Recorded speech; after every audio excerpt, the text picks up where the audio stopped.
Antropolog Kunchoro Ningrat berpandangan bahwa patriarki lahir dari nilai budaya yang diwariskan dalam masyarakat sebagai penopang pembagian peran sosial. Sejalan dengan hal itu, Kurai Shihab menjelaskan bahwa agama juga membentuk konsep kepemimpinan laki-laki dalam keluarga sebagai tanggung jawab dan perlindungan. Oleh karena itu, patriarki tidak dapat dipisahkan dari nilai budaya dan agama dalam kehidupan bermasyarakat. Assalamualaikum warahmatullahi wabarakatuh. Salam sejahtera untuk kita semua. Dewan Juri yang terhormat, perkenalkan kami selaku delegasi Pancasila B dengan saya Ratu Anjani Islam di Jambak sebagai pembicara pertama, Leni Kalnevia sebagai pembicara kedua, Sri Penggerat sebagai pembicara ketiga. Dewan Juri yang terhormat, kita harus memahami konsep dasarnya. Menurut Edward Vernon, budaya adalah keseluruhan kompleks yang mencakup pengetahuan, kepercayaan, moral, hukum, dan kebiasaan, sehingga bukan sekedar tradisi, melainkan kerangka berpikir yang membentuk peran sosial individu termasuk dalam keluarga. Sementara itu,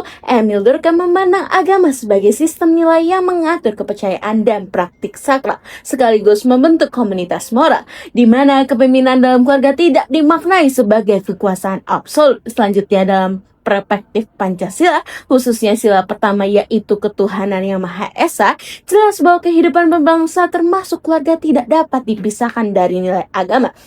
Artinya, nilai agama bukan sekedar pelengkap, tetapi menjadi dasar dalam menentukan norma, peran, dan tanggung jawab dalam keluarga. Dengan demikian, budaya dan agama berfungsi sebagai perekat keteraturan sosial dan dalam konteks Indonesia diakui sebagai pembentukan norma hukum. Sejalan dengan hal tersebut, patriarki dapat dipahami sebagai salah satu bentuk pengaturan peran dalam keluarga yang lahir dari nilai budaya dan agama yang menekankan tanggung jawab dan keteraturan. Hal ini sebagaimana dikemukakan oleh Jordan Glider bahwa patriarki merupakan sistem yang menempatkan laki-laki sebagai pemimpin, bukan untuk mendominasi, melainkan untuk melanjutkan, untuk menjalankan tanggung jawab moral dan ekonomi demi menciptakan stabilitas keluarga. Dewan Juri yang terhormat melarang nilai budaya dan agama dijadikan dasar dalam kehidupan keluarga bukan hanya tidak tepat, tetapi juga bertentangan dengan jati diri sistem hukum dan ideologi bangsa. Praktik patriarki tidak sama dengan pelanggaran hukum, karena hal ini tidak bisa lepas dari bangsa, dari budaya dan agama, melainkan hal tersebut satu kesatuan. Nilai-nilai tersebut merupakan fondasi yang membentuk norma, peran, dan tanggung jawab dalam keluarga sejak awal. Menghapus yang berarti mencabut akar yang selama ini menjaga keteraturan sosial. Dengan demikian, yang seharusnya menjadi fokus bukanlah pelarangan nilai budaya dan agama, melainkan pengawasan terhadap praktik yang menyimpang.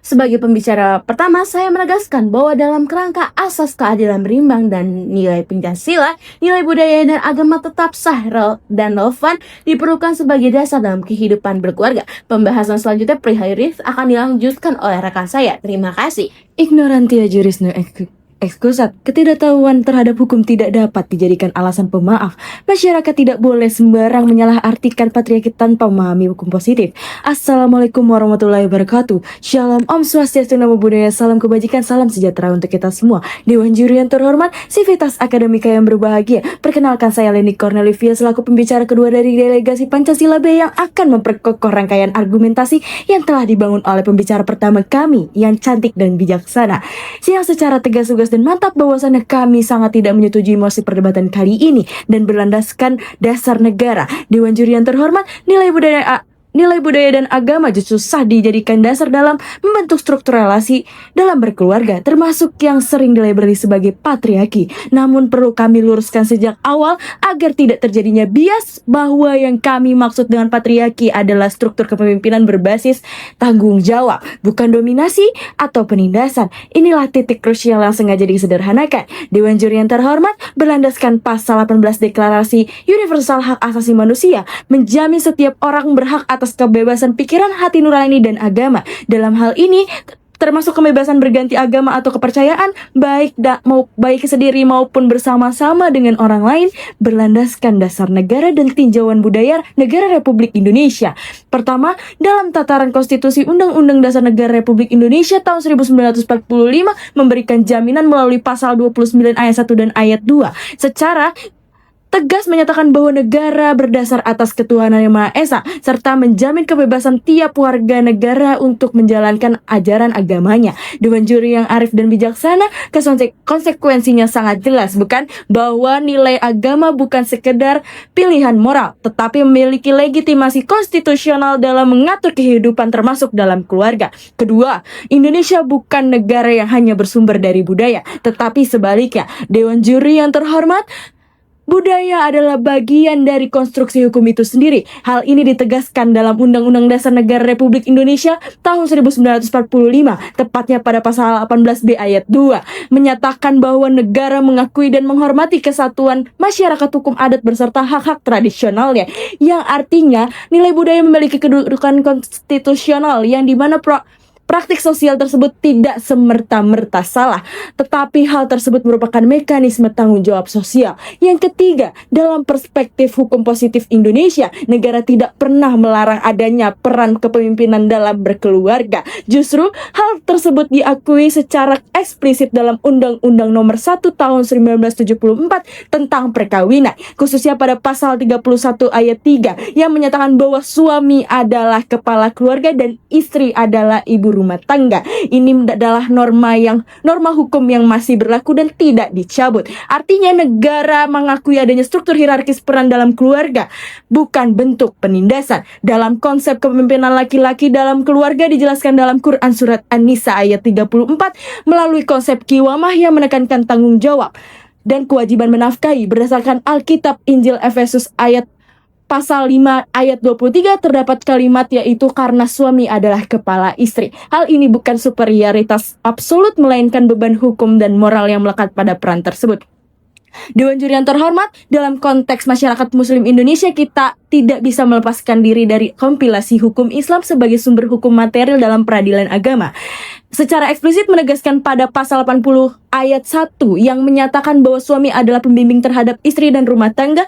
Hal ini terlihat jelas Dewan juri yang terhormat bahwa kepemimpinan laki-laki bukan hak istimewa, melainkan beban kewajiban hukum. Ini yang sering disalahpahami oleh masyarakat. Mereka melihat patriarki sebagai kekuasaan. Dewan juri yang terhormat, kami tegaskan kembali, tim kontra tidak akan pernah membenarkan adanya kekerasan yang merugikan atau adanya pelanggaran hak dalam keluarga. Semua itu jelas dilarang dalam Undang-Undang Nomor 23 Tahun 2004 tentang penghapusan kekerasan dalam rumah tangga. Namun melarang nilai budaya dan agama secara keseluruhan adalah langkah yang berlebihan. Ketidaktahuan akan hukum tidak dapat dimaafkan. Dewan juri yang terhormat, mosi ini gagal dalam memahami konteks patriarki di Indonesia. Kesimpulan kami tegas Dewan juri yang terhormat dan tidak dapat terbantahkan. Kami dari tim kontra dengan segala dasar negara, undang-undang dan tinjauan budaya yang telah kami paparkan menyimpulkan bahwa secara tegas, lugas dan mantap bahwasannya kami tidak menyetujui mosi perdebatan kali ini.